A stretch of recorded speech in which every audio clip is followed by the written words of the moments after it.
Hey everybody out there. I know it's a little late, but I just was just watching something and I wanted to just have a conversation with everyone about sorry I'm saying so much, but about something I was talking to my daughter about earlier today, and I didn't want to forget it. It was important. We were having this conversation, and she was talking about some friends that she felt like she lost when she switched from the school that she used to attend, and she really missed her friends, and I understood that. And so, you know, uh, these were friends that she probably had maybe 2 years ago, maybe a year and a half, 2 years ago. But she was talking about, missing them, and she started to really reflect on, the friends that she lost and relationships and different things like that. And she mentioned another friend that she has, and how one of her older brothers mentioned to her that this friend that she does have right now, that she pretty much ignores her all the time. And I had noticed the same thing, but I don't believe in trying to make my children be friendly with people that they aren't necessarily friendly with. They should always be kind. They should always be polite. But if it's not naturally occurring to them that they need to make friends with someone, I don't force it upon them. I just don't believe that that's how things should be done. But since she had mentioned it, we were in a conversation, I said, well, yeah, you do that. A person does, seem to like you a lot, and you kind of, she clings to her brothers a lot, and sometimes she kind of doesn't notice other people around. She kind of just clings to her brothers when they're around. My sons are older and they've moved out of the home. They have their own place. But my daughter, of course, she's younger. She still lives with me. She's preteen. So we just began to have that conversation about relationships. And one of the things that came out of that conversation was really just talking to her about, toxicity. And that sometimes relationships change. Sometimes they stay the same. Sometimes they evolve. People mature. But explaining to her that sometimes relationships end. And I used this example with her, and I just want to share it with you about a woman and a baby. A woman who's pregnant and the baby's in the womb, and she's pregnant with that child, and how important it is for her to give birth to that child, so that the relationship, the baby being in the womb doesn't become toxic to the mother and to the baby. It's the baby could die and perish if the child stays in the womb too long.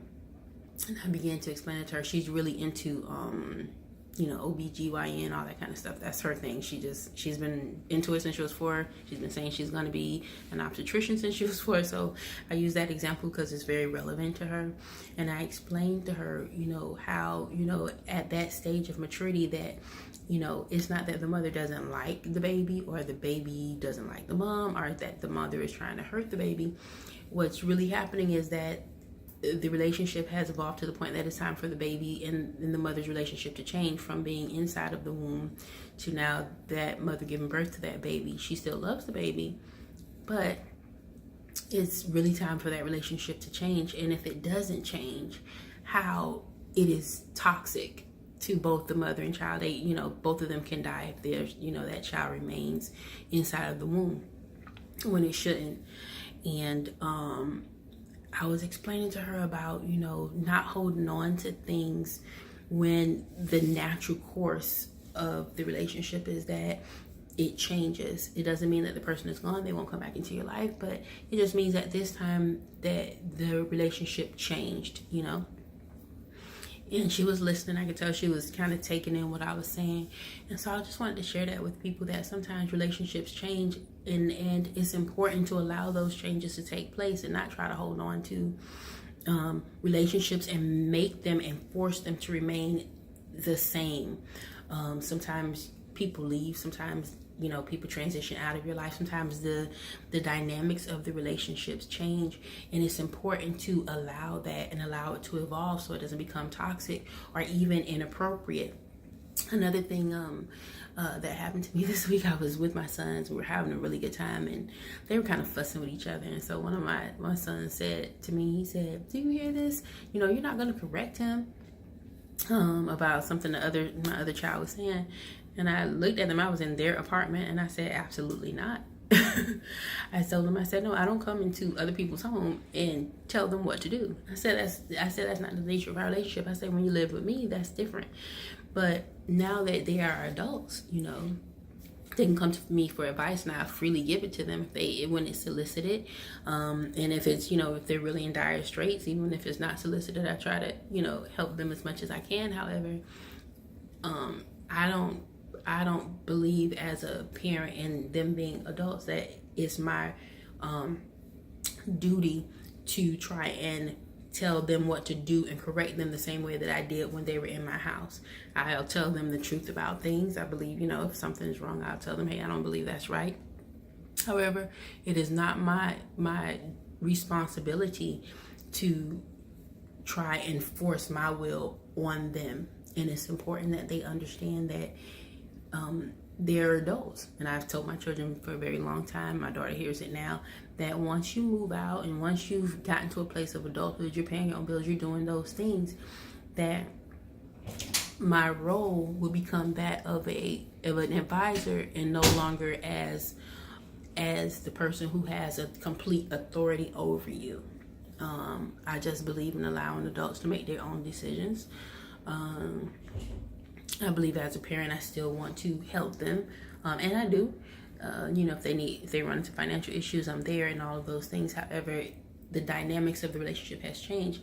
And I was explaining to my daughter, you know, even her relationship with her dad, as she's getting older, she's a preteen, has changed. I said her father used to, you know, bathe her, change her pamper and everything. I said, you know, at this moment, if he was to do that, it would be inappropriate, you know, and we have to be careful of trying to, and being guilty of trying to keep the same structure and dynamic of a relationship the same because it was comfortable for us. Things need to evolve because they can be just downright inappropriate, as I explained with my daughter and her father. It could be toxic, as I explained about, you know, a mother and a baby. You know, it would be inappropriate, you know, for a mother to still be breastfeeding her 20-year-old. It just doesn't make any sense. And so when we look at our relationships with friends, with family, you know, sometimes they need to evolve. They need to, you know, what was comfortable 10 years ago may not necessarily be what's right now. And it's important to allow that evolution to take place, to allow the dynamics to change as necessary. I know I've been guilty of that. As I was talking to my daughter, I could really hear God just began to tug on me about some relationships that, you know, I did not want to change, that I wanted to remain the same, and the importance of me letting go those how can I put this, those beliefs that the structure of these relationships need to remain the same. And God is trying to take me to this different place in my life and help me to mature and to allow some things and let some things go. And I was really fighting that, you know, I need this to stay the same. And it's important that, you know, I get out of my comfort zone and understand that holding on to the structure of a relationship that is trying to evolve or trying to even keep certain people in my life, when, you know, they're kind of letting you know it's time for me to leave. It's just important to, you know, allow the Lord to really begin to guide you as far as what the correct and appropriate structure of relationships should be with everybody. And that's family and loved ones, that's friends, that's co-workers, your boss, whomever you're in relationship with. You know, we have to, even in that, seek God's face and really be open to, you know, getting rid of toxic relationships, those things that are toxic that cause you stress, and you know, also allowing those relationships that, you know, are meaningful and purposeful to evolve into something, you know, at a higher level. So I just wanted to share that with everybody. I don't know if I did the topic justice. It's probably just like 1 o'clock here. No, maybe midnight here at where I am. All right, so just thank you so much to everyone out there, and I just thank God for you and pray that he will continue to strengthen you and that you'll be encouraged and know that you're loved by your Heavenly Father above. All right, you guys have a great day. Bye.